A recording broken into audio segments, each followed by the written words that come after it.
Bonjour, heureux de vous retrouver. Récoltant dans la recrudescence la tempête du vent politique qu'il a semé à l'indépendance de l'Algérie par son hostilité hégémonique au Maroc, le régime militaire spoliateur du pouvoir et extorqueur de la souveraineté du peuple semble trop agité, en haute tension, sur les gigantesques flots de ses problèmes de gouvernance, tel un bateau tanguant en haute mer entre des grandes vagues soulevées par l'orage. La conduite d'un État n'est-il pas comparable au pilotage d'un navire, selon une métaphore philosophique du célèbre politologue américain Karl Deutsch, qui fut d'ailleurs l'un de mes éminents professeurs à l'université de Genève,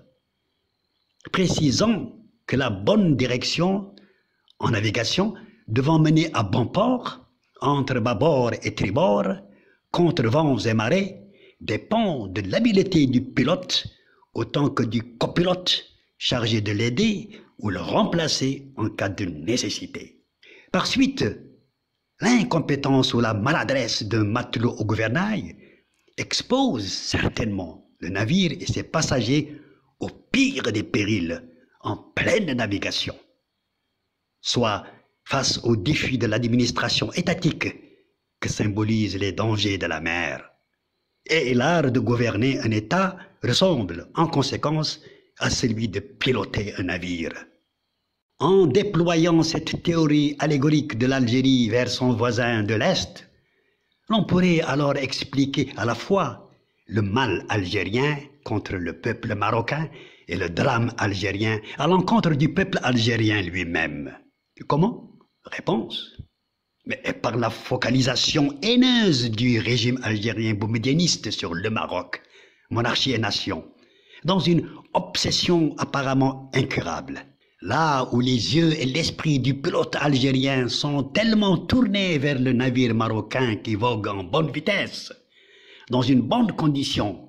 dans la bonne direction, au point de dérouter son propre bateau dans la situation malheureuse où il se trouve aujourd'hui.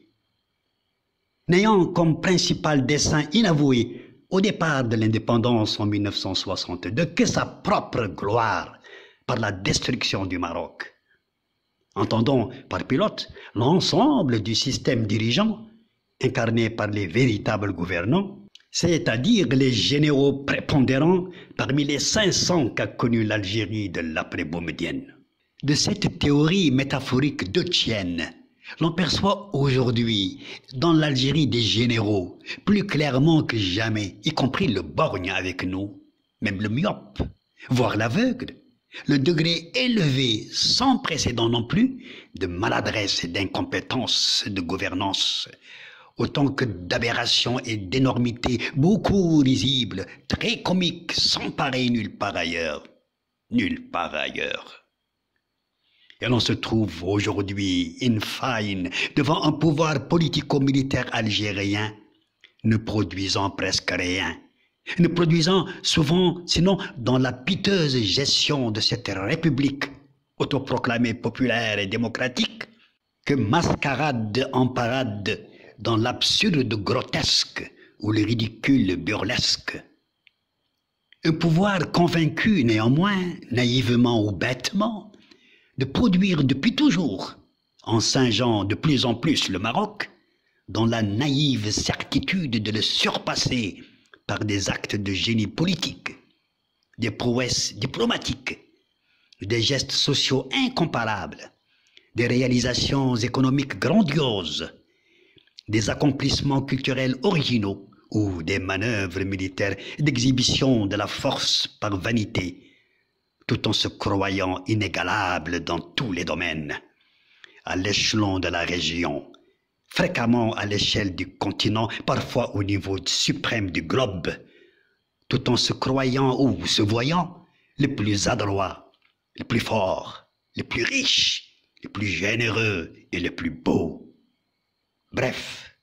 le meilleur de la planète. Quelle fiction, quelle rêverie, quel mirage!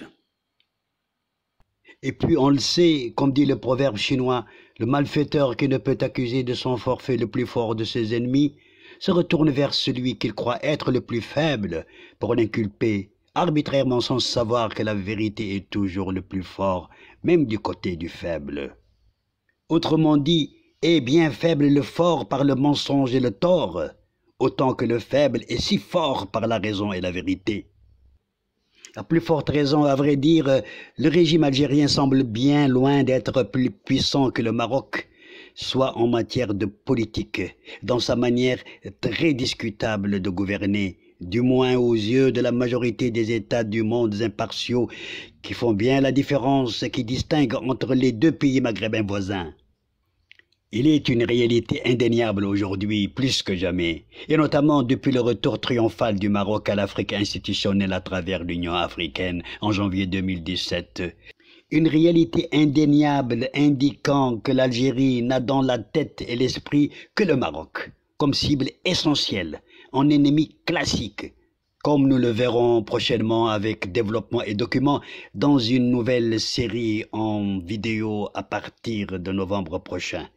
D'ailleurs, la miniature de cette vidéo paraît représentative de cette idée en voyant le drapeau marocain planté dans les têtes de Chengreha et Tebboune. En effet, dans son hostilité d'adversaire perpétuel envers le Maroc, le régime algérien considère ce dernier comme étant la source de tous ses malheurs, la cause de tous ses problèmes, non seulement d'aspect humain, social, politique, économique ou financier, comme lorsque chute le prix du pétrole et dégringole, mais aussi des catastrophes naturelles réelles, telles les inondations, les tremblements de terre, les tempêtes dévastatrices, etc., etc. Et même les incendies de forêt qui, selon certaines sources pourtant, sources médiatiques politiques ou analytiques, seraient criminellement provoqués par les autorités algériennes elles-mêmes et d'en haut. Cependant, notre propos ici n'est pas de débattre de cette question précise de grande gravité d'ailleurs, puisque nous lui réserverions une place à part pour l'approfondir dans d'autres vidéos. Car que ces incendies soient le résultat d'une main criminelle provenant ou appartenant au régime en place, ou qu'ils découlent naturellement des conditions climatiques estivales par la canicule, rien n'est plus absurde, ridicule et irréaliste que d'accuser le Maroc d'en être l'auteur. Surtout à l'ampleur, à la fréquence de leur déroulement et au nombre considérable de leur déclenchement simultané à espaces assez séparés géographiquement, tant au niveau régional de la Kabylie qu'à l'échelle nationale. Ensuite, accuser le Maroc d'avoir brûlé la Kabylie, à supposer par plaisanterie que cela était vrai, mais signifierait alors que, contrairement à ses prétentions d'être également l'État le plus fort militairement et sécuritairement, ce pays est au contraire le plus faible et le plus vulnérable dans ces deux domaines, sans parler des autres superlatifs de puissance qu'il s'attribue. Cela signifierait encore que l'Algérie n'a ni armée digne de ce nom, ni police digne de ce nom, ni service de renseignement et secret digne de ce nom, ni administration digne de ce nom, ni service de douane digne de ce nom, ni frontières gardées et contrôlées comme les autres États du monde, y compris même les moins riches et les moins avancés. Voilà donc tant d'arguments qui persuadent même le commun des mortels que les accusations fallacieuses du pouvoir algérien contre le Maroc, surtout concernant les incendies de la Kabylie, ne sont que des minables prétextes pour rompre officiellement des relations diplomatiques qui n'existaient pas concrètement en réalité. Des minables prétextes pour porter davantage de préjudice au peuple algérien au lieu de lui assurer le minimum de ses besoins vitaux, même par l'importation, comme le lait, le pain, le sucre, l'huile, même surtout et surtout l'eau, source de la vie pourtant. Au prochain épisode, si Dieu l'admet, je l'espère.